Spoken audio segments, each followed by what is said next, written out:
Hey guys, your host Steve here with Geek Boulevard. I recently checked out the latest installment in the Ghostbusters franchise called Frozen Empire, and I'm here to give you my thoughts on the film. I will be getting into some spoilers later in the video, so if you want to skip that part, you want to go in as blind as possible and just get my overall thoughts and score on the movie, feel free to skip that section of the video. Ghostbusters Frozen Empire is directed by Gil Kenan and is rated PG-13 with a runtime of 1 hour and 55 minutes. The Spangler family returns to the iconic New York City firehouse where the original Ghostbusters have taken ghostbusting to the next level. When the discovery of an ancient artifact unleashes an evil force, Ghostbusters new and old must unite to protect their home and save the world from a second ice age. Upon viewing the first trailer, I was excited to see that the Spangler family was going back to New York, back to the firehouse where it all started. After watching the movie, I walked out of that theater kind of empty inside.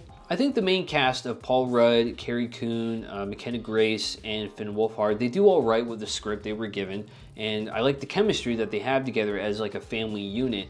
But it definitely feels like there were some missed opportunities there for both the legacy cast and the newer cast to interact with each other a bit more, at least more compared to the last film. Apparently there was even a whole scene with Murray and Paul Rudd exchanging dialogue together that was just completely cut from the film. I would have loved to have seen that, would have been nice to include it. We have some newcomers to the cast like Patton Oswalt and Kumail Nanjiani, who I personally really enjoyed in this. Kumail easily has the best jokes compared to Paul Rudd, but for the most part though, the comedy just kind of fell a little flat. Oswald, he doesn't really get to do much outside of one scene where he provides exposition for the film's villain called Garaka, so he just kind of felt like a waste. As for the villain Garaka, he's another ancient entity who is looking to turn the world into his very own empire by raising an army of undead and freezing every living creature through fear.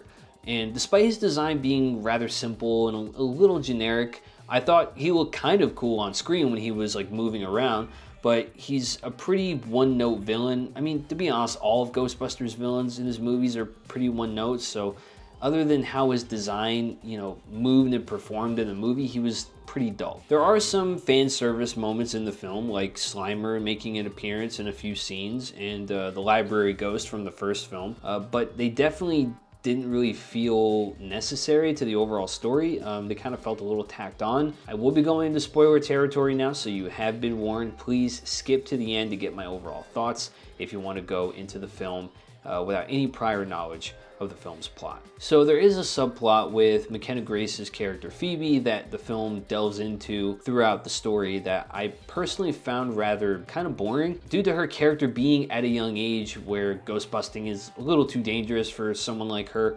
She gets benched by her family as a way to protect her, almost like a punishment. She goes to the park and meets a friendly ghost by the name of Melody, who starts playing chess with her, getting to know her. The villain Garaka, however, is speaking to this ghost and using her to trick Phoebe into releasing him from his magical prison inside this, brass orb in exchange for her to see her family again. It was a different way of getting the audience to connect with Phoebe a bit more as a character, and I do applaud the attempt to try something different there, but it kind of bogged down the pacing and made the film feel longer than it should have been, despite it being shorter than Afterlife in terms of runtime. Overall, I have to give Ghostbusters Frozen Empire a score of 2 out of 5. While fun watching the chemistry of the younger cast grow more comfortable with each other and interacting with the legacy characters, those moments happen far less despite, Murray, Aykroyd, and Hudson having more screen time. The villain of the film, Garaka, doesn't provide much outside of wanting to rule the world with an army of undead. The whole subplot with Phoebe and the ghost Melody was rather drawn out, and the twists surrounding Melody's intentions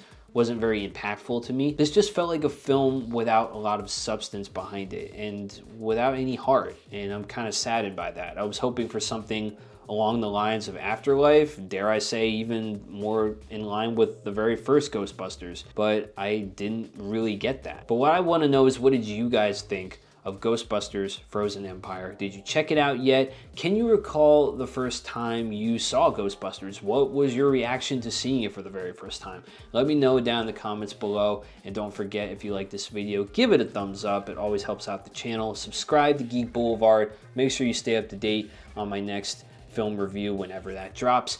Thanks for watching, folks, and until next time, keep it classy and keep it geeky.